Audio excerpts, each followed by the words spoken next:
Okay, here with Jedediah Hinkle. What's a misconception people have about you? Well, my opponent's spreading around on the campaign that I'm not for our public lands. And honestly, I have probably one of the best legislative records, pro-public lands records in the legislature. I work on our public lands. I actually work for the Forest Service. I do fisheries biology. I work in the mountains all the time. I am hiking almost every day in our mountains, places that other people go in the weekends when they recreate. I recreate on public land. Probably 90% of my recreation is on public land. But I've carried legislation to increase access and recreational opportunities on public land. There was a study bill that said that 22,000 miles of access roads have been closed off here in the state over, the last couple of decades here in Montana.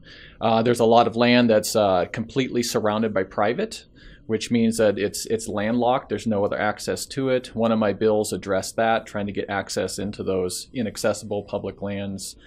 And again, I talk about increasing recreational opportunities on public lands. I've even voted to prohibit the sale, like a mass sell-off of public land, because I know that's one of the fears out there.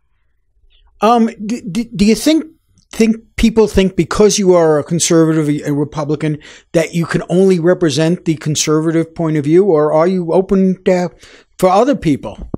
Well, I have a set of core values and principles that I run on that, low taxes, fiscal responsibility, different things like that. But I love to reach across the aisle and to find areas where I can support their interests also. And that's why I've carried renewable energy legislation.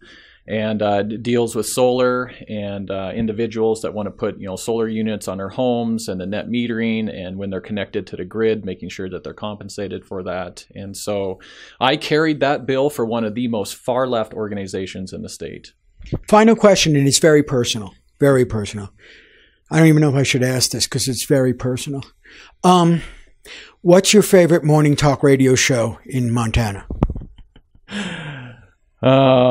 Since I have to make it from here to the door, I'm just going to say Dominick in the morning. That was a thoughtful answer. Thank you, Jedediah. Yeah. Thank you, Dominick.